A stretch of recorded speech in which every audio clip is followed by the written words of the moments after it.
할렐루야, 반갑습니다. 네, 우리 좌우에 계신 분들과 인사 나누겠습니다. 반갑습니다. 참 잘 오셨습니다. 네, 예배 마치시면은 기도하실 분들은 본당에서 계속 기도하시면 되고요. 가장님들은 바로 각 교구별로 모여주시면은 될 것 같습니다. 지난주 수요일, 목요일, 금요일 또 귀한 목사님 모시고 저희들 함께 큰 은혜 또 받았습니다. 이어서 오늘도 이어서 이제 소유리 문답 오늘 순서대로 한번 진행해 보도록 하겠습니다. 이 시간에 좀 제한되어지기 때문에 조금 빠르게 한번 진행해 보겠습니다. 오늘은 지난번 간 거 한번 복습하고 소유리 문답이 여러분 체계적으로 그 질문과 답이 되어져 있습니다. 우리 교회학교 계단 공과처럼 내용들이 체계적으로 잘 되어져 있기 때문에 여러분들이 이 한 시간 지나갈 때마다 잘 익혀두시면 좋습니다. 지금 7문부터 11문까지는 지난번에 했던 내용입니다. 한번 복습하는 시간인데 하나님의 작정이 무엇입니까? 또 하나님께서는 그의 작정을 어떻게 실행하십니까? 그러면서 창조와 섭리 사역을 통해서 실행하신다라고 이야기했는데 9번째 질문이 그러면 창조 사역이 무엇입니까? 라는 것이 9번째 질문이었고 11번째 질문, 10번째를 뛰어넘어서 11번째 질문이 그러면 하나님의 섭리 사역이 무엇입니까? 이렇게 연결되어져 있는 거죠. 거기에 대한 답이 있었습니다. 그리고 부흥이 있기 전 그 전주에 저희들이 했던 것이 10번째 질문입니다. 그러면 하나님께서는 사람을 이제 어떻게 지으셨습니까? 라고 이야기할 때 남자와 여자로 창조했다라는 부분을 다루었고 동성애가 어떻게 죄가 되는지 이 부분들과 그런 또 포괄적 차별금지법에 대한 그런 내용들도 지난번에 다루었습니다. 오늘은 12번째 질문입니다. 질문을 제가 한번 읽어볼게요. 사람이 창조함을 받은 본 지위에 있을 때에 하나님께서 그를 향하여 어떤 특별한 섭리를 실행하셨습니까? 이것이 12번째 질문인데요. 답을 한번 읽어주시겠습니까? 하나님께서는 사람을 창조하신 후에 완전한 순종을 조건으로 삼아 그와 생명의 언약을 맺으셨으며 그가 선과 악을 알게 하는 나무의 실과를 먹는 것을 사망의 불로 금지하였습니다. 되게 중요한 이제 답이죠. 그러니까 여러분 이 교리가 질문이 간단하고 답이 간단한 것 같아도 이것들이 이제 하나하나가 여러분들 체계적으로 정리되면서 여러분들의 어떤 신학적인 이 안목이 총체적으로 이렇게 확장되는 거니까요. 하나하나가 이렇게 넓어지지만 어느 순간부터는 여러분들이 여러분 스스로도 놀랄 만큼 많은 하나님의 구속적인 그 사역들을 알아가는 거니까 오늘 이 시간에도 12번째 질문을 통해 가지고 함께 또 은혜를 누리면 좋겠습니다. 그러면 하나님께서 사람을 지으시고 난 이후에 그 본 지위에 있을 때 아담과 하와가 죄를 짓기 전에 하나님 처음 만들어 두셨을 그 때에 그를 향해서 어떤 특별한 섭리를 실행했느냐라고 이야기할 때 첫 번째 노라는 글자가 뭐죠? 완전한 순종을 조건으로라고 이야기했습니다. 창조하신 후에 완전한 순종을 조건으로 해서 그에게 생명의 언약을 맺으셨습니다. 그러면서 생명의 언약도 맺었지만은 금지의 언약도 맺었는데 그것이 무엇입니까? 선과 악을 알게 하는 나무의 실과를 먹지 말라 그랬습니다. 이걸 먹게 되면 어떻게 된다는 거죠? 사망한다. 사망의 벌로서 금지하셨다 이렇게 됐습니다. 그러면 완전한 순종을 조건이라고 이야기했는데 그러면 완전한 순종이라는 게 뭘까요? 우리 다시 한번 그러면 창세기 2장에 있는 16절과 17절 본문 말씀을 한번 읽어볼까요? 여호와 하나님이 그 사람에게 명하여 이르시되 동산 각종 나무의 열매는 내가 임의로 먹되 선악을 알게 하는 나무의 열매는 먹지 말라. 내가 먹는 날에는 반드시 죽으리라 하시니라. 이 완전한 순종에 대한 것들을 조금 개념적으로 정리해 보면은 한번 박스 안에 있는 노란 글자 굵은 거 한번 읽어볼까요? 하나님의 뜻과 명령에 대해서 전적으로 지속적으로 온전히 따르는 것. 여기 세 가지가 있죠. 어떻게요? 전적으로. 그 다음에 지속적으로 온전히. 내 마음에 원하는 바는 순종하고 내 마음에 동의되지 않는 바는 불순종하고 이 개념이 아니라는 겁니다. 우리가 이 강의를 시작할 때에 이런 전제가 있었습니다. 신학 무엇으로부터 시작한다? 믿음으로부터 시작한다. 신학은 믿음으로 시작하는 겁니다. 의심으로 시작하는 게 아니고 불신으로 시작하는 게 아니고 우리가 성경을 딱 펼쳤을 때 우리에게 가장 중요한 기본적인 자세는 믿음입니다. 그러므로 전적으로 하나님의 말씀은 어느 부분은 하나님의 말씀이고 어느 부분은 하나님의 말씀이 아닌 게 아니고 66권에 있는 모든 말씀이 하나님의 말씀인 줄 알고 어떤 내용들이 나에게 불편한 내용이 있더라도 그 모든 부분들에 대해서 어떻게 합니까? 전적으로, 그 다음에 지속적으로, 그 다음에 온전하게 따르는 것. 이것이 완전한 순종이라는 개념 속에 넣어둘만 합니다. 그래서 그 밑에 작은 거 한번 같이 읽어볼까요? 외적인 행위뿐만 아니라 내적 동기와 마음의 태도까지 포함하는 전인격적인 순종이다. 하나님은 우리의 중심을 보시는 분이니까요. 외형적으로 보면 오늘도 이 자리에 와 있기 때문에 예배자인 것 같지만 이 지금 또 예배를 드리면서 이 말씀을 들으면서도 오만 다른 생각에 이렇게 정신이 팔려 있는 사람이 있을 수도 있습니다. 여기 와 있는 이 자체가 되게 중요하지만 그것이 우리들에게는 서로 위로되고 동기부여가 될지 모르겠지만 하나님 입장에서 보면 그게 중요한 게 아니고 여기 와 있을 때 우리가 하나님을 온전히 바라보느냐의 문제죠. 소위 내면적 동기까지. 그래서 머리끝부터 발끝까지 우리가 새 사람을 입었으니 지식에까지 새롭게 하심을 입었느니라. 예수 안에서 우리가 새 사람을 입었을 때 성령께서 우리 안에 임재하셨을 때 머리끝부터 발끝까지 우리의 지성과 이성과 모든 능력에까지 새롭게 하심을 입게 되어지는 것이 주일날 우리 성령 세례에 대한 부분을 다뤘지만 성령께서 임하셨을 때 우리에게 주어지는 은혜입니다. 마태복음 5장 48절에 보면 산상수훈이죠. 거기서 예수님께서 이렇게 이야기하십니다. 같이 읽어보겠습니다. 그러므로 하늘에 계신 너희 아버지의 온전하심과 같이 너희도 온전하라. 그래서 산상수훈은 팔복으로부터 시작한다라고 이야기했습니다. 제일 처음이 그냥 산상수훈의 시작이 팔복입니다. 왜 팔복이라 그랬죠? 팔은 새로운 시작입니다. 그것은 그리스도가 오셔서 이루시는 새로운 나라, 하나님의 나라의 백성들이 지켜야 되는 법이라는 의미에서 팔복으로 시작하는 거죠. 7은 유대인들에게 완전한 숫자입니다. 그런데 마태복음은 유대인들에게 사실은 대상으로 쓰여지는 책이 마태의 글이죠. 그들에게 새로운 세상이 열렸다라는 겁니다. 누구를 통해서 말이죠? 예수님을 통해서. 그러면은 예수님에게 속한 사람들이 살아가는 삶의 태도, 삶의 방식이 뭐냐? 그것을 소개한 것이 산상수훈입니다. 그 가운데에서 예수님은 제자들에게 하는 이야기가 하늘에 계신 너희 아버지의 온전하심 같이 너희도 온전하라 이렇게 되는 거예요. 그런데 우리가 공간복음서를 보고 또 요한복음을 보지만 제자들이 여러분 온전해지던가요? 온전해지지 않는 겁니다. 그래서 예수님께서 너희가 약속하신 것이 임할 때까지 기다리라 이렇게 얘기하는 겁니다. 조금 더 이 내용들을 살펴보도록 하죠. 그러면 여러분 우리가 완전한 순종을 할 수 있을까요? 여러분에게 던지는 질문입니다. 너무 어렵게 대답하지 마세요. 소요리 문답은 어려우면 안 된다 그랬습니다. 질문이 이렇게 가면 대답이 쉽습니다. 완전한 순종을 여러분 할 수 있을까요? 우리는 힘들죠. 완전한 순종이라는 것이 우리에게 힘들어요. 완전한 순종이 힘들다는 것을 잘 보여준 사람이 있었습니다. 누구였습니까? 아담이었습니다. 아담을 통해서 우리는 완전한 순종을 할 수 없는 존재라는 것이 그냥 처음부터 드러나졌습니다. 그것이 우리의 큰 위로가 되죠. 그러면 완전한 순종은 그러면은 그냥 추상적인 개념이냐라는 것입니다. 우리에게 완전한 순종의 본이 있죠. 누구겠어요? 예수님입니다. 예수님은 그야말로 첫 아담이 실패했던 불순종에서 그 불순종을 온전하게 성취하신 정말 하나님 앞에 온전하게 완전한 순종이 무엇인가를 보여주신 이가 바로 마지막 아담이신 예수 그리스도입니다. 한번 그 밑에 노란 글자 한번 읽어볼까요? 십자가에 이르기까지 하나님께 완전한 순종의 본을 보여주셨습니다. 십자가에 이르기까지 하나님에게 완전한 순종을 보이셨다.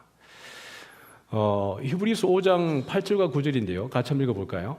그가 아들이시면서도 받으신 고난으로 순종함을 배워서 온전하게 되셨은즉 자기에게 순종하는 모든 자에게 영원한 구원의 근원이 되시고 아들이시면서도라고 이야기하는 것은 그야말로 우리가 여기에서 보면은 아들이기 때문에 불순종할 수 있죠. 거부할 수 있고 저항할 수 있고 그런 특권이지 않습니까? 아들이기 때문에요. 그런데 히브리서 기자가 이야기하기를 아들이시면서도 우리 예수님은 그 고난에 이르기까지 불순종하지 않으셨다는 겁니다. 마태의 누가의 고백에도 보면은 그 예수님이 마지막 기도하셨던 기도가 이것이죠. 같이 한번 읽어볼까요? 이르시되 아버지여 만일 아버지의 뜻이거든 이 잔을 내게서 옮기시옵소서. 그러나 내 원대로 마시옵고 아버지의 원대로 되기를 원하나이다 하시니. 우리가 바울의 신학을 통해서 보았습니다. 예수님은 완전한 하나님이시고 동일 본질로서 삼위일체로서의 성부와 완전한 동일 본질로서의 하나님이시면서 또 우리와 완전한 동일 본질로서 완전한 사람이십니다. 맞죠? 예. 예수님은 완전한 하나님이시고 완전한 사람이십니다. 그러면 이런 고난이 올 때 사실은 아무도 모르게 말이죠. 그 신적 능력을 쓰셔도 되잖아요. 근데 이 땅에 오실 때에 이미 인자이신 성자이신 하나님이신 예수님께서는 완전한 사람으로 오셨습니다. 그 가운데 어떤 속임도 없고 어떤 아까 말한 전적으로 순종하신 겁니다. 이런 고난이 다가왔을 때 이 기도는 가식적인 기도가 아닌 것이죠. 아버지 할 수만 있으면 이 잔을 내게서 옮기시옵소서. 예수님에게도 이것이 얼마나 힘든 과정이었을까요? 그가 신문을 받고 침뱉음을 당하고 뺨을 맞고 그 십자가를 질 기운이 없을 정도로 심한 고문을 당하신 것입니다. 그러고 난 이후에 십자가에 달리시는 그 고난은 이미 예수님께서 친히 이거 다 알고 있는 부분이니까요. 그러나 끝까지 예수님께서 아버지에게 보여준 태도는 내 뜻대로 하지 마시옵고 아버지의 뜻대로 되기를 원하나이다. 그러하시기 때문에 이분이 우리의 영원한 구원의 근원이 되시는 겁니다. 만약에 예수님께서 이 온전한 순종을 이루지 못했다라고 하면은 우리 구원의 근원이 될 수 없습니다. 예수님을 통해서 구원받을 수 있는 근거가 사라지는 겁니다. 만약에 예수님이 온전한 순종을 하지 못하셨다면 말입니다. 그러나 예수님께서 이 온전한 순종을 통해서 우리가 그분 안에서 구원받을 수 있는 길을 예수님께서 완성해 주신 것입니다. 그러면서 생명의 법과 사망의 법이 무엇인지를 보도록 하죠. 오늘 아까 읽었던 답에 대한 부분인데 생명나무와 선악을 알게 하는 나무의 열매를 밑에 하얀 글자 보니까 어떤 대비가 되어져 있죠. 생명나무의 열매에 대해서는 어떻게 합니까? 임의로 먹으라 그랬어요. 그러나 선악을 알게 하는 나무의 열매는 어떻게 하죠? 네, 절대로 먹지 말라 그랬어요. 절대로는 성경에 없는데 왜 절대로? 창세기 2장 17절에 보면은 선악을 알게 하는 나무의 열매는 먹지 말라. 내가 먹는 날에는 뭐죠? 예? 반드시 죽으리라. 그러니까 절대로 먹지 말라는 거예요. 예. 죽어도 괜찮다. 그럼 먹어도 되는데 절대로 먹지 말아야 되는 겁니다. 임의로 먹는다는 의미가 뭐냐 그러면 마음껏 먹는다는 뜻입니다. 자유롭게 먹을 수 있다는 거예요. 요 선악을 알게 하는 나무의 열매 말고는 동산에 있는 모든 나무의 그 열매는 생명나무의 열매까지 포함해서 내가 먹고 싶을 때 먹으라는 거죠. 이 생명나무의 열매를 통해서 아담과 하와가 계속해서 얻는 것이 무엇입니까? 생명입니다. 만약에 아담과 하와가 이 생명나무의 열매를 안 먹게 된다면 여러분 어떻게 될까요? 에덴 동산에 있어요. 에덴 동산에 있는데 아담과 하와가 생명나무의 열매를 안 먹어요. 그래도 영생할까요? 어렵도다. 여기 나와 있잖아요. 생명나무의 열매도 따먹고 뭐할까 하노라? 영생할까 하노라. 그러니까 아담이 영생할 수 있는 여러분 그 근거는 뭐예요? 생명나무의 열매예요. 그러니까 그것이 제한된 영원한 생명인 거죠. 누구의 손에 있는 것입니까? 하나님을 절대 의존해야 되는 것이 아담의 위치입니다. 그러므로 이것 또한 완전한 순종이라고 말하는 것이 선악과에 대한 열매를 먹지 말아야 되는 겁니다. 그러고 난 이후에 동산에 있는 것은 네가 마음대로 먹으라는 거죠. 그것은 완전한 순종이에요. 뭘 빼면요? 선악과를 열매를 안 먹는 거 빼면 완전한 순종이에요. 근데 여기에서 넘어지게 되는 거죠. 하나님의 첫 언약 안에 생명과 사망의 약속이 처음부터 있었습니다. 네가 마음껏 먹어라. 그러나 절대로 먹지 말아야 될 것이 있다. 신명기법에 보면은 생명과 복, 사망과 화가 우리 앞에 놓여 있다고 신명기 30장 이야기하고 있는데 같이 한번 쭉 읽어볼까요? 15절부터 읽어보겠습니다. 시작. 보라, 내가 오늘 생명과 복과 사망과 화를 내 앞에 두었나니 곧 내가 오늘 네게 명령하여 내 하나님 여호와를 사랑하고 그 모든 길로 행하며 그의 명령과 규례와 법도를 지키는 하는 것이라. 그리하면 내가 생존하고 번성할 것이요 또 내 하나님 여호와께서 내가 가서 차지할 땅에서 내게 복을 주실 것임이니라. 그러나 내가 만일 마음을 돌이켜 듣지 아니하고 유혹을 받아 다른 신들에게 절하고 그를 섬기면 내가 오늘 너희에게 선언하노니 너희가 반드시 망할 것이라. 너희가 요단을 건너가서 차지할 땅에서 너희의 날이 길지 못할 것이니라. 에덴의 그 메시지가 여기에 그대로 소개되고 있습니다. 하나님을 온전히 마음과 뜻과 정성을 다해서 하나님의 율례와 계명과 법도를 지키면 하나님이 너희에게 생명과 복과 그다음에 뭐죠? 생존하게 하고 번성하게 하고 그 모든 것들을 너희에게 줄 것이다. 그러나 거기에서 돌이켜서 다른 신을 섬기면, 뜻을 돌이켜서 하나님의 말씀에 순종하지 아니하면 그가 선악과를 따먹음으로 인하여서 아담과 하와가 가져왔던 결과를 너희들도 그대로 가져오게 될 것이다 라고 이야기하고 있습니다. 너희가 반드시 망할 것이다. 그리고 너희의 날이 길지 못할 것이다. 아담과 하와가 선악과를 먹는 순간 즉시로 하나님과의 관계가 어떻게 합니까? 손상이 일어났습니다. 죄라고 하는 것이 하나님과의 관계의 단절입니다. 그들은 반드시 죽게 되어져 있었습니다. 그래서 그들은 에덴 동산에 쫓겨남을 당하였고 에덴 동산 안에 있어도 생명나무의 과일을 먹지 못한다 그러면은 죽는 위치잖아요. 그런데 에덴 동산에서 내쫓김을 당할 뿐만 아니라 불칼과 두루도 오는 불칼과 그룹들이 그 들어가는 길을 막아버립니다. 하나님의 메시지가 무엇입니까? 이들이 들어가서 생명나무의 열매를 먹고 영생할까 하노라. 죄 가운데 영생하는 것은 참 불행한 일입니다. 그렇죠? 이것은 하나님의 또 한편에 보면 하나님의 우리를 향하신 긍휼과 사랑입니다. 만약에 아담과 하와가 그 선악과를 따먹고 난 이후에 죄의 상태에 이미 놓였습니다. 그에게 그 죄를 대속할 만한 것은 하나님의 편에서만 이 죄가 대속되는 것이지 아담의 편에서는 그 죄를 대속할 수 있는 능력이 없습니다.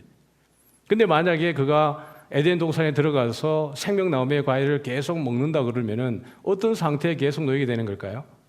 예, 죄 가운데에서 계속 놓여 있습니다. 그런 선악과를 따먹고 난 이후 즉시로 하나님의 음성을 듣고 지금까지는 하나님을 그렇게 반갑게 행복하게 하나님을 대면했던 그가 어떤 상태로 바뀌었어요? 숨었습니다. 그것이 그에게 여러분 영원히 반복된다라고 이야기했을 때 그게 아담에게 하와에게 행복한 일이겠습니까? 그렇지 않은 것입니다.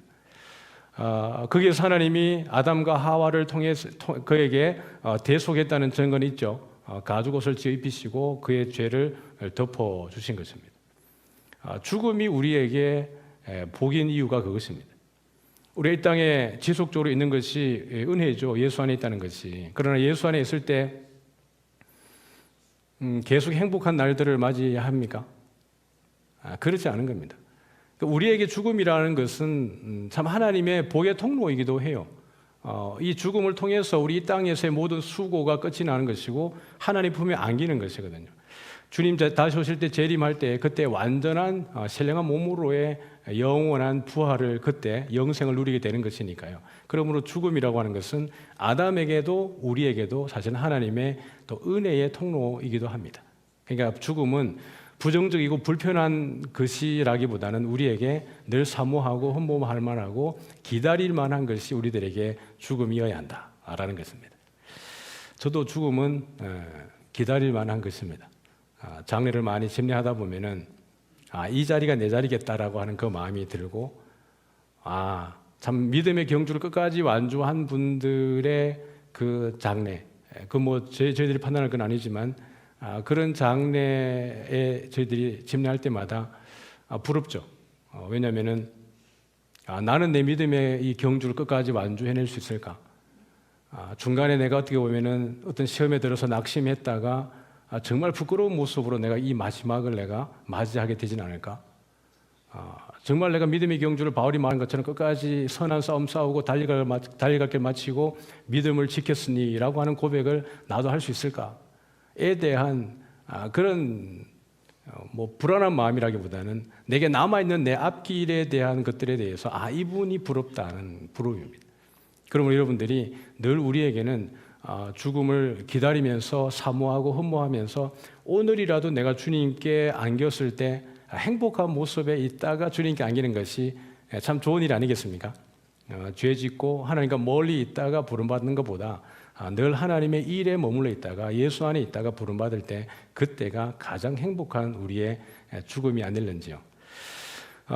사망의 법에서 벗어날 유일한 방법은 여러분 무엇일까요? 읽어볼까요? 시작. 이게 참 너무 간단한 건데 맞죠? 질문자의 질문 속에 답은 너무 뻔한 건데 여기에 너무나 중요한 내용들이 있는 겁니다. 같이 한번 읽어보겠습니다. 그러므로 이제 그리스도 예수 안에 있는 자에게는 결코 정죄함이 없나니 이는 그리스도 예수 안에 있는 생명의 성령의 법이 죄와 사망의 법에서 너를 해방하였습니다. 예수 믿는 게 진짜 복입니다. 맞죠? 진짜 우리가 얼마나 허물과제로 바울이 말해 허물과제로 죽었다고 이미 구원의 소망이 전혀 없다라고 이야기했는데 여기에서 우리가 해방되고 자유함을 얻는 그 유일한 방법이 예수님 안에 있는 겁니다. 근데 그 예수님 안에 있는 것도 우리의 방식대로 내가 선택한 것이 아니라 주님이 우리에게 오셔서 우리를 만나주시고 자녀 삼아주시는 것이니까 이것이야말로 정말 우리가 예수 믿는다는 것이 큰 복인 것 같아요. 요한복음 15장 4절 전반 부분만 제가 인용을 하고 있는데 한번 같이 읽어볼까요? 내 안에 거하라 나도 너희 안에 거하리라. 여러분 이게 되게 중요한 이 동일한 워딩이 같이 있습니다. 2절에 보면은 로마서 8장 2절에 보면은 이는 그리스도 예수 안에 있는 뭐죠? 생명의 성령의 법이 우리를 해방하는 거예요. 물론 예수님 안에서 우리가 은혜 받고 구원받고 예수님으로 말미암아서 우리가 구원받는 게 맞는데 이 구원을 보증하고 인치시는 분이 누구냐 그러면 성령님입니다. 주일날 성령 세례가 왜 그렇게 중요하냐라 그러면은 그 성령 세례는 우리가 절대로 하나님으로부터 떠날 수 없는 놀라운 원리가 그 성령 세례 안에 있기 때문에 그렇습니다. 우리가 죄로부터 죄와 사망의 그 법에서 우리를 해방하는 것은 생명의 성령의 법입니다. 요한복음 15장 4절에 내 안에 거하라라고 하시는 예수님의 말씀은 이것을 문법적으로 해석해 보면은 성령 안에 거하라는 뜻입니다. 이것은 예수님이 살아계실 적에 그 최후의 만찬을 하면서 제자들에게 준 메시지입니다. 너희가 내 안에 거하라고 하신 것이거든요. 근데 이 명령 안에는 너희들이 이후에 어떤 사건들이 발생했을 때 그때에도 여전히 내 안에 거하라는 뜻입니다. 그러면 예수님 떠나고 난 이후에 또 다른 보혜사가 누구예요? 성령님입니다. 성령님을 통해서 너희가 내 안에 영원히 거할 수 있다라고 이야기한 겁니다. 너희가 내 안에 거하라. 그러면 나도 너희 안에 거하겠다. 이것이 성령 세례를 통한 신비한 연합이 이 가운데 이루어지는 겁니다. 그래서 우리가 사망의 법에서 벗어나는 유일한 방법은 어디 있는 겁니까? 예수 안에 거하기입니다. 그래서 우리가 예수 안에 예수와 함께 예수를 따라 살아가는 것. 이것이 올해 우리가 가진 목표이고 그래서 우리가 늘 인사할 때마다 누구 잘 믿자 그래요? 예수 잘 믿읍시다 라는 것입니다. 그 안에는 총체적인 의미들이 다 포함이 되어져 있는 거죠. 예수를 잘 믿는 방법은 무엇인가? 오늘 진도 빠릅니다. 맞죠? 여기 때문에 지금 진도를 제가 빨리 빼고 있는 겁니다. 요거 하면 이제 끝나는 부분인데요. 예수를 잘 믿는 방법은 뭘까? 여러분 예수님 잘 믿고 계세요?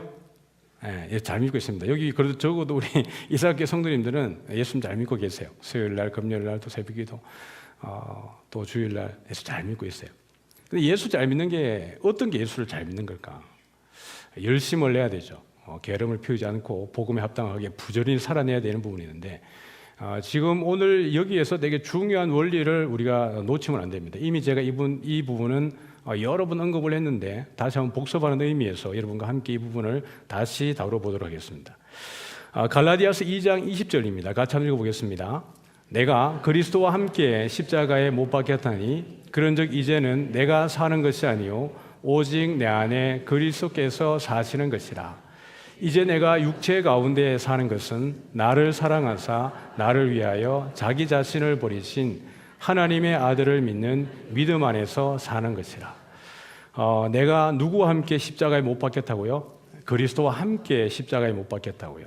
예수님만이 십자가에 달리신 것이 아니라 우리가 예수님을 믿는다 그러면은 예수님의 십자가는 사실 나의 십자가인 겁니다. 유대인들이 제사를 지낼 때 번제, 또 소제, 화목제, 속건제, 속죄제를 드릴 때 제물을 드릴 때 사실은 그 제물은 누구입니까? 나 자신입니다. 내 자신이 도살당해야 될 위치에 놓여 있는 것인데 사실은 짐승들이 나를 대신해서 그 죽음의 현장에 가는 것입니다. 그 제사장들에게 성막으로 짐승을 데리고 가지고 짐승을 도살하는 도살자는 누구입니까? 그걸 데리가는 사람입니다. 이 제사를 드리기 위해서 짐승을 가져가는 사람이 그 짐승을 도살하게 되어 있습니다. 죽이게 되어 있습니다. 그것은 어떤 의미냐 그러면 자기가 자기를 죽이는 겁니다. 완전히 예수님 앞에는 의라고는 찾아볼 수 없는 죽음에 이르러야 되는 존재가 나라는 것입니다. 거기서 회개가 일어나게 되는 것이죠. 갈라디아서 바울은 이야기하기를 내가 그리스도와 함께 십자가에 못 박혔나니 이제는 내가 사는 것이 아니고 내 안에 누가 사는 거라고요? 내 안에 그리스도께서 사시는 것이라. 내 안에, 여러분 안에 성령 세례를 통해서 성령의 내주하심, 여러분 안에 성령께서 내주하고 계십니다. 그러니 여러분의 성도인 것이고 하나님의 나라가 여러분에게 임했다라고 이야기하는 것이고, 바울이 내 안에 그리스도께서 사시는 것이라, 성령의 내주를 지금 이야기하고 있는 겁니다. 이제 내가 육체 가운데 사는 것은 나를 사랑하사 나를 위하여 자기 자신을 버리신 누구를 믿는 믿음 안에서요? 하나님의 아들을 믿는 믿음 안에서 사는 것이라, 이렇게 얘기했어요. 근데 오늘 이게 되게 중요한 것은 세 가지의 언어를 제가 준비했습니다. 재밌겠죠? 하나님의 아들을 믿는 믿음 안에서, 그러면 하나님의 아들을 믿는이라고 하는 이 믿는 주체는 누구예요? 나죠. 누구를 믿어요? 하나님의 아들을 믿어요. 하나님의 아들을 믿는 믿음 안에서 사는 것이다. 그럼 이 누구 믿음 안에서 사는 것이에요? 네, 내 믿음이겠죠. 그냥 이 한글 시간이에요. 그러면 하나님의 아들을 믿는 믿음 안에 사는 것이라고 했으니까, 내가 이제는 누구 믿음 안에 사는 거냐 그러면은 내가 예수님 잘 믿는 내 믿음 안에 사는 것입니다. 이 한글의 느낌은 그렇죠. 이거 이제 원문입니다. 헬라어 원문을 가져온 거예요. 원문에 있는 내용들을 살펴보면은 원문의 의미가 뭐냐 그러면은 사실 이 의미입니다. The faithfulness of the Son of God. 하나님의 아들의 뭐죠? 신실함입니다. 원문을 보면은 여기서 보면 하나님의 아들의 신실함 안에서 내가 산다. 다시요. 하나님의 아들의 신실함 안에서 산다. 요 말의 워딩과 하나님의 아들을 믿는 믿음 안에서 사는 것이라는 것과 의미가 같아요, 달라요? 다르죠? 한글에서 보는 그 뭐냐고 하면 하나님의 아들을 믿는 주체가 누구예요? 나예요. 그리고 믿음에 행하는 그 뭐죠? 동인도 내 자신이에요. 그러면 내가 사는 삶의 방식은 내 믿음을 기준으로 그냥 사는 거예요. 내가 예수 잘 믿어야지. 내가 하나님의 아들을 잘 믿어야지라고 하는 것이 그 주체가 나인 겁니다. 근데 대상이 다른 거죠. 나는 하나님의 아들의 뭐죠? 아들의 신실함 안에서 사는 거예요. 그러면 예수님의 신실하심은 뭐죠? 아까 앞에 나왔던 어떤 순종입니까? 완전한 순종이에요. 그러면 예수님께서 누구에 대해서 완전한 순종을 하고 있죠? 아버지에 대해서요. 하나님은 우리에게 항상 어떠신 분이십니까? 신실하신 분입니다. 오직 의인은 믿음으로 말미암아 살리라, 이 부분이죠. 하박국 선지자가 했던 오직 의인은 믿음으로 말미암아 살리라, 이렇게 했어요. 그 믿음이 어떤 단어냐 그러면 신실함입니다. 오직 의인은 믿음으로라고 하는 단어가 되다 보니까 이것이 내 믿음인 것 같지만 원문에 보면은 70인역에 보면은 오직 의인은 나의 신실함으로 말미암아 살리라 그랬어요. 오직 의인은 하나님의 안에 있는 백성들이 사는 삶의 그 근거는 뭐냐 그러면은 하나님의 나의 신실함이니까 하나님의 신실함 안에서 산다라는 거예요. 이게 무슨 말이냐 그러면은 너희는 내가 책임진다는 얘기예요.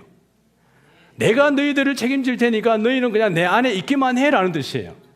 자식은 여호와의 기업이라고 그랬잖아요. 하나님이 우리의 먹고 마시고 입고 누리는 거 다 책임지는 줄 믿으시기 바랍니다. 물론 여러분 우리의 열심이 필요한 거죠. 왜냐하면은 우리의 열심이라고 말하는 것은 그 하나님의 신실함에 대한 우리의 마땅한 태도인 겁니다. 우리가 아버지가 어머니가 나를 너무 사랑해 주면은 엄마 아빠에게 효도하는 것이 우리의 마땅한 삶의 태도인 것처럼 우리가 하나님 앞에 열심히 봉사하고 헌신하고 열심히 종교 생활하는 신앙 생활하는 이것은 마땅한 태도인 것이지 이것이 나의 의로움의 근거가 아니란 얘기입니다. 우리의 의로움의 근거는 하나님의 신실함인 줄 믿으시기 바랍니다. 그러니까 성령 세례를 통해서 예수 안에 있는 모든 사람들은 그 사람들의 행위가 어떠한 것과 상관없이 이미 어떠한 겁니까? 이미 의로운 줄 믿으시기 바랍니다. 예, 우리가 의로워지기 위해서 더 열심히 믿는 게 아니라는 거죠. 지금 여기에서 보면 이 말씀을 보면은 하나님의 아들을 믿는 믿음 안에 사는 것이라 라고 이 메시지가 갈라디아서 2장이잖아요. 이 말씀을 잘 이해하려고 그러면은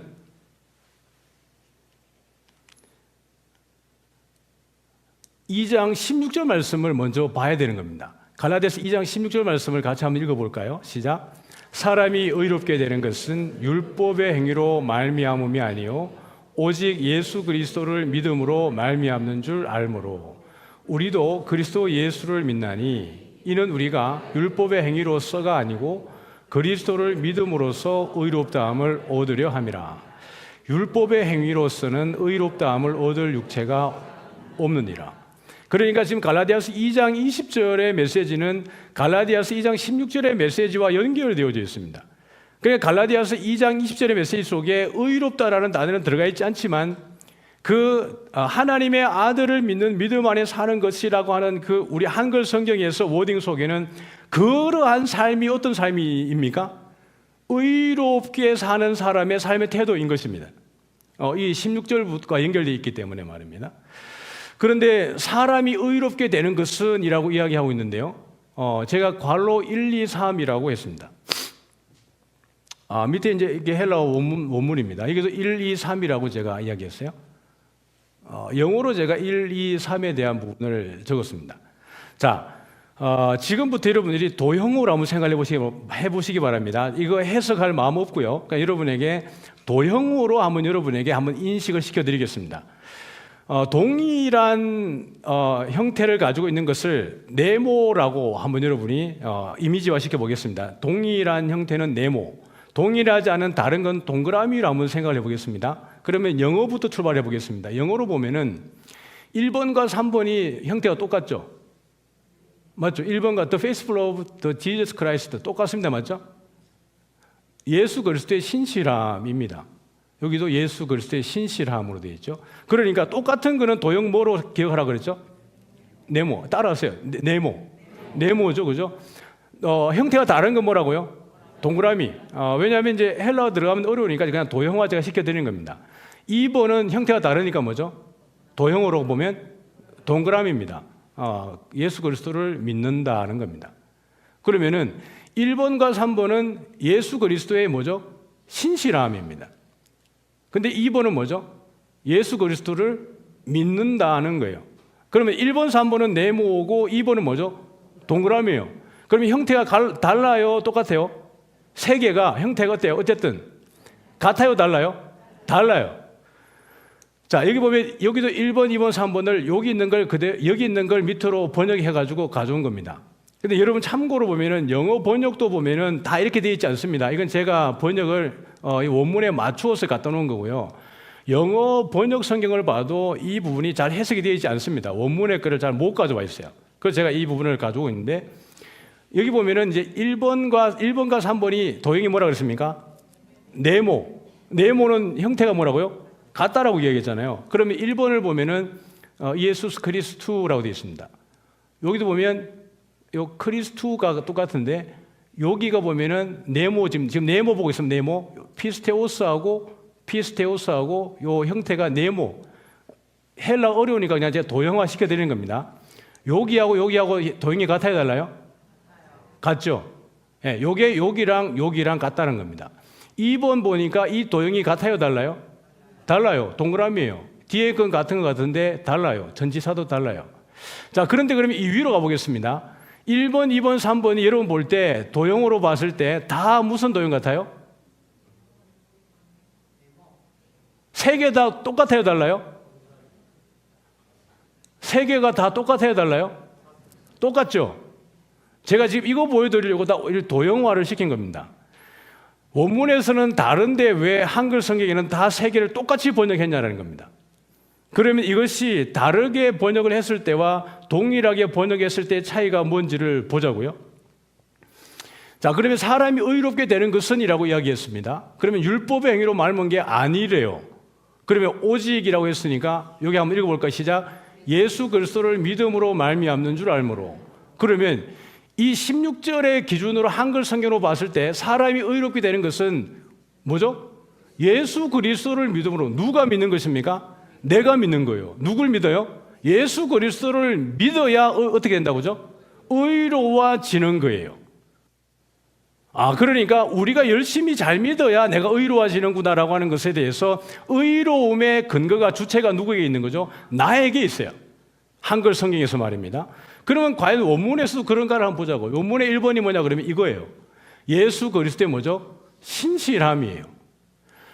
예수 그리스도의 신실함으로 말미암음이 아니면, 예수 그리스도의 신실함으로 말미암음이 아니라면, 그리고 율법의 의로서는 사람이 의로워질 수 없다는 것을 내가 안다라는 뜻입니다. 그러면은 예수 그리스도를 믿는 게 아니라 예수 그리스도의 뭐죠? 신실함으로 말미암음이 아니면 의롭게 되지 않는다는 거예요. 그러면 우리의 의롭게 되는 것이 무엇으로 말미암아 의롭게 되는 거죠? 예수 그리스도의 신실함으로 말미암아 의로워지는 거예요. 한글의 해석과 원문의 해석이 같아요, 달라요? 전혀 달라요. 우리의 의로움의 근거는 한글로 보면 나에게 있는 것 같지만 원문에 보면 나에게 있지 않고 예수님의 신실함 속에 내 의로움의 근거가 있는 거예요. 그럼 두 번째 보면은 우리도 그리스도 예수를 믿나니라고 이야기할 때 예, 맞습니다. 그래서 우리가 예수님을 믿는 거예요. 왜 믿냐 그러면은 우리를 의롭게 해주는 분이 누구이니까요? 예수님이니까요. 우리가 의로워지기 위해서 예수 믿는 게 아니고 이미 예수님 안에 있기 때문에 말씀드린 것처럼 여러분이 뭔가를 잘하든지 못하든지 높은 자리에 있든지 낮은 자리에 있든지 아무런 여러분의 능력이 없든지 상관없이 예수님 안에 있을 때 모든 사람이 어떤 사람이에요? 의로운 줄 믿으시기 바랍니다. 예, 그것이에요. 이걸 강조하기 위해서 3번 네모잖아요. 다시 한번 읽어보겠습니다. 시작. 그리스도를 믿음으로써 의롭다함을 얻으려 함이라. 요거 원문으로 가볼까요? 여기 한번 요거 가볼까요? 예수 그리스도의 신실함이에요. 여기 보면은 그리스도의 믿음으로 말미암아 믿음으로부터 의로워지기 위해서예요.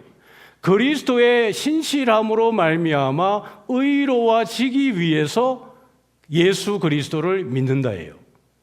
그러면 1번과 3번이 동일하게 우리의 의로워짐의 근거를 누구에게 말하고 있어요? 예수 그리스도의 신실함에 두고 있단 말이에요. 그런데 한글 성경은 1, 2, 3번이 다 어떤 모습으로 가지고 있죠? 예, 내가 믿는 믿음으로 이야기하고 있는 것이죠. 그래서 우리가 예수님을 잘 믿는 방법은 내 힘으로 열심히 믿는 게 아니라 누구 안에 거하면 되는 겁니까?